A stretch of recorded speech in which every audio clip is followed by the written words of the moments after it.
I'll never forget the moment I looked out my kitchen window and saw little Nora floating face down in the pool next door. Time stopped, my heart stopped, and in that split second, I knew God had placed me at that window for a reason. If you believe in divine appointments and want to hear more real stories of God's perfect timing, hit that subscribe button right now, because what happened next will show you how God uses ordinary neighbors to perform extraordinary miracles. My name is Brooke Green, and I've lived at Willow Drive in Scottsdale, Arizona for 3 years. I'm what you might call the neighborhood watcher, not in a nosy way, but in a caring way. As a single woman in my 40s who works from home as a freelance graphic designer, I spend a lot of time by my kitchen window, usually with a cup of coffee and a prayer on my lips for the families around me. The house next door belonged to Thaddeus Marshall and his 7-year-old daughter, Nora. Thaddeus was a widower. His wife, Sarah, had died in a car accident 2 years prior, leaving him to raise Nora alone. He worked as a financial consultant, and even when he was home, he was never really home, if you know what I mean. Always on calls, always stressed, always rushing somewhere. I'd watch little Nora play alone in their backyard almost every day. She had these beautiful blonde curls that caught the sunlight, and she'd talk to herself while playing with her dolls by the pool. My heart ached for her. She reminded me so much of myself at that age, lonely, craving attention, making up imaginary friends to fill the silence.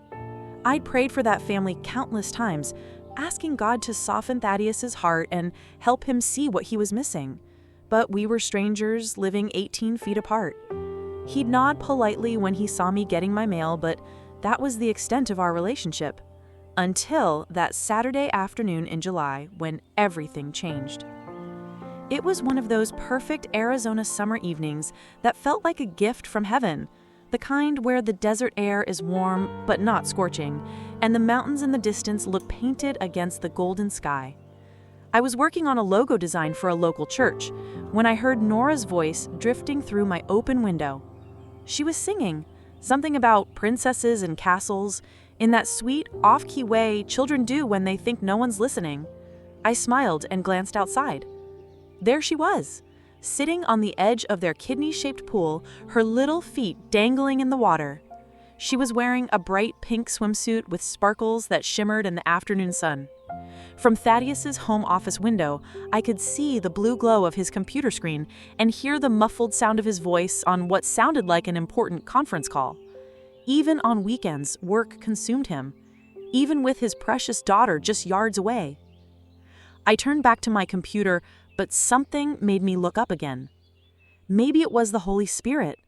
Maybe it was mother intuition, even though I'd never been blessed with children of my own. Whatever it was, I'm grateful I listened. Nora was standing now, walking along the narrow pool edge like it was a balance beam. Her arms were stretched out for balance, and she was giggling, completely lost in her own little world. My chest tightened with worry, but I told myself she'd done this before. Surely she knew how to swim. That's when it happened. Her right foot slipped on a wet spot. I watched in horror as her body tilted sideways, arms windmilling frantically in the air. The splash seemed to echo through the entire neighborhood. But then, silence. Terrible, deafening silence. I pressed my face against the window, heart hammering against my ribs. "Come on, Nora," I whispered. "Come up, sweetheart, come up." 5 seconds passed. 10, 15. She wasn't coming up. I could see her small body floating motionless, face down, her blonde curls fanned out like spilled sunlight on the water's surface. Her sparkly swimsuit had lost all its magic. "Jesus, help me," I breathed, and I was already moving. I ran through my house faster than I'd moved in years, burst through my back door, and sprinted to the chain-link fence that separated our yards. The metal was hot under my palms as I hauled myself over, landing hard on my knees in Thaddeus's perfectly manicured grass. "Thaddeus!" I screamed as I ran toward the pool. "Thaddeus!" No answer. The sound of his conference call continued drifting from the office window, oblivious to the crisis unfolding 20 feet away. I dove into that pool fully clothed, my summer dress billowing around me like a parachute. The water was shockingly cold, and for a moment, I couldn't see anything through the chlorine sting in my eyes. Then I felt her. Small, limp, terrifyingly still. I wrapped my arms around Nora's chest and pulled her to the surface, her head lolling against my shoulder. Her lips were already turning blue. "Dear God, please," I sobbed, dragging her to the pool's edge. "Please don't let her die. Not this baby. Not today." Getting her out of the water was the hardest thing I had ever done physically. She was small, but dead weight is heavy, and I'm not a strong woman. Somehow, and I believe it was divine strength, I managed to lift her onto the concrete deck. She wasn't breathing. I'd taken a CPR class 2 years earlier, but my hands were shaking so badly I could barely remember the steps. I tilted her head back, pinched her nose, and breathed into her small lungs. Her chest rose, then fell. I positioned my hands over her heart and began compressions, counting out loud through my tears. 1, 2, 3, Jesus be with us. 7, 8, 9, please God. 13, 14, 15. Nothing. I gave her 2 more rescue breaths and continued compressions. Water trickled from the corner of her mouth and hope flickered in my chest. But she still wasn't breathing on her own. That's when I realized I needed to get her to a hospital, and I needed to do it now. I looked toward Thaddeus's office window. His conference call was still going strong. I could waste precious minutes trying to get his attention, or I could act. On the patio table, I spotted his car keys glinting in the desert sunlight next to a half-empty coffee mug. His red Mustang convertible was parked in the driveway, sleek, powerful, and exactly what I needed to get Nora to help fast. I scooped up Nora's limp body, grabbed those keys, and ran. Getting her buckled into the passenger seat was a nightmare. She was so small, so pale, so frighteningly quiet. I kept talking to her as I adjusted the seatbelt, my voice cracking with fear and desperation. "Stay with me, sweet girl. Brooke's got you. God's got you. We're going to see some nice doctors who are going to help you feel better." I climbed behind the wheel, my wet dress squelching against the leather seat, and turned the key.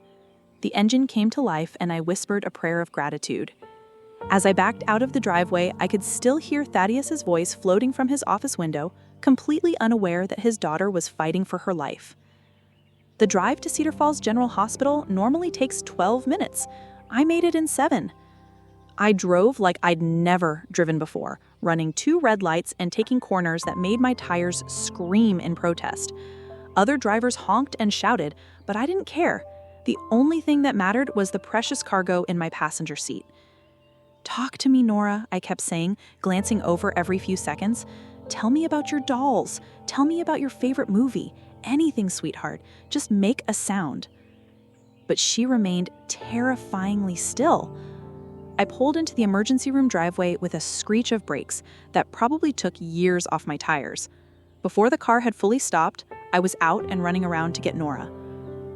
"Help!" I screamed toward the emergency entrance. "Please, someone help me. She's not breathing." 2 nurses and a security guard came running. When they saw Nora's small, motionless body in my arms, their professionalism kicked into high gear. "What happened?" one nurse asked as they loaded her onto a gurney that seemed to appear from nowhere. "She drowned," I gasped, running alongside them as they wheeled her toward the trauma bay. "Please save her, please." They disappeared behind double doors, leaving me standing in the hallway, dripping pool water onto the sterile linoleum. My heart shattered into a million pieces. That's when hospital security approached me. "Ma'am, we need to ask you some questions. Whose car did you drive? What's your relation to the child?" Before I could answer, I heard a voice I recognized, filled with panic and fury. "Where is she? Where is my daughter?" Thaddeus burst through the emergency room doors like a man possessed, his hair disheveled, his shirt half untucked. He must have finally gone to check on Nora and found the backyard empty, the pool deck still wet, his car gone. When he saw me standing there in my soaked dress, his eyes went wide with confusion and anger. "You," he said, pointing at me with a shaking finger, "you took my car. Where's Nora? What did you do to her?" "Sir," the security guard stepped between us, "please calm down, we need to—" "I saved her," I said quietly, my voice barely above a whisper. "She was drowning, Thaddeus. I pulled her out of your pool and brought her here." The color drained from his face. drowning? That's impossible. He stopped, the reality hitting him like a physical blow. Oh God, I was on a call. I was supposed to be watching her. At that moment, a doctor emerged from the trauma bay. Mr. Marshall? Thaddeus spun around. Yes, that's me. How is she? She's alive, the doctor said, and I felt my knees nearly buckle with relief. We've got her stabilized, but it was very close. Another few minutes and we would have been looking at permanent brain damage or worse. Whoever performed CPR and brought her in saved her life. Thaddeus turned to look at me, and for the first time since I'd known him, I saw him really see me. Not just the neighbor lady, not just someone to nod politely while getting the mail. He saw me as the woman who had jumped a fence, dove into a pool, and risked everything to save his daughter. I'm sorry, he whispered, tears streaming down his cheeks. I'm so sorry. I was working and I didn't... Here, I almost lost her because I wasn't paying attention. But you didn't lose her, I said gently. God was watching over her. He placed me at my window at exactly the right moment. The doctor cleared his throat. She's asking for her daddy, and she keeps mentioning someone named Brooke. That broke something loose in his chest. He sobbed, deep, ugly, healing sobs that seemed to come from years of suppressed grief and guilt. The next few hours passed in a blur of medical procedures, paperwork, and quiet conversations in the hospital waiting. Nora was going to be fine, a little waterlogged and scared, but fine. The doctors wanted to keep her overnight for observation, but her prognosis was excellent. As we sat side by side in those uncomfortable plastic chairs, Thaddeus told me about Sarah, about how hard it had been to raise Nora alone, and how he had thrown himself into work because it was easier than facing the emptiness of his house. He told me about the guilt that ate at him every day, guilt over Sarah's death, guilt over not being the father Nora deserved, guilt over building walls instead of relationships. He said I thought I was protecting her by providing for her. I wanted to make sure she'd never want for anything. But the one thing she wanted most, I wasn't giving her. What's that? I asked, though I already knew the answer. Me. She wanted me, and I was so busy planning for her future that I was missing her present. When they finally let us see Nora, she was sitting up in her hospital bed coloring in a book that one of the nurses had brought her. When she saw Thaddeus, her face lit up like Christmas morning. Daddy, you came! She squealed and held her arms to... Of course I came, sweetheart, he said, gathering her into the tightest hug I'd ever witnessed. I'm never leaving you again, I promise. Then Nora spotted me hovering in the doorway. Brooke, you saved me. The doctor said you're my hero. I walked over to her bed, my heart full to bursting. You're my hero, sweet girl. You're so brave and strong. Daddy, Nora said, looking seriously at her father, Brooke jumped over our fence like Wonder Woman, and she got all wet saving me. She's the best neighbor ever. Thaddeus looked at me with tears in his eyes. Yes, she is, and we are very lucky to have her. That was 6 months ago. A lot has changed since then. Thaddeus cut back his client load and started working more reasonable hours. He and Nora began having breakfast together every morning and dinner together every night. No phones, no computers, just father and daughter talking about their days. He also started coming to church with me. Not because I pushed him, I never did, but because he said he wanted to thank God properly for the miracle of Nora's life and to understand the faith that had moved me to risk everything for his daughter. The fence between our houses came down 3 weeks after the accident. Not literally, though we did install a gate, but metaphorically. We became the kind of neighbors who borrow sugar and share garden vegetables and look out for each other's packages. Nora learned to swim properly, with both Thaddeus and me cheering her on from the pool duck. She calls me Aunt Brooke now, and I've never heard a sweeter sound. But the most beautiful change has been watching Thaddeus transform from a distant, workaholic father into a present, engaged dad who knows that the most important conference call he'll ever be on is the one where his daughter asks him about his day. Sometimes I think about that moment at my kitchen window, the split second when I looked up and saw Nora in trouble. Was it coincidence? Was it luck? I don't think so. I believe it was a divine appointment God knew that little girl needed someone to be watching at exactly 3:47 on a Saturday afternoon in July. He knew that Thaddeus needed to wake up before it was too late. And he knew that I needed to discover that sometimes the most important ministry happens right next door.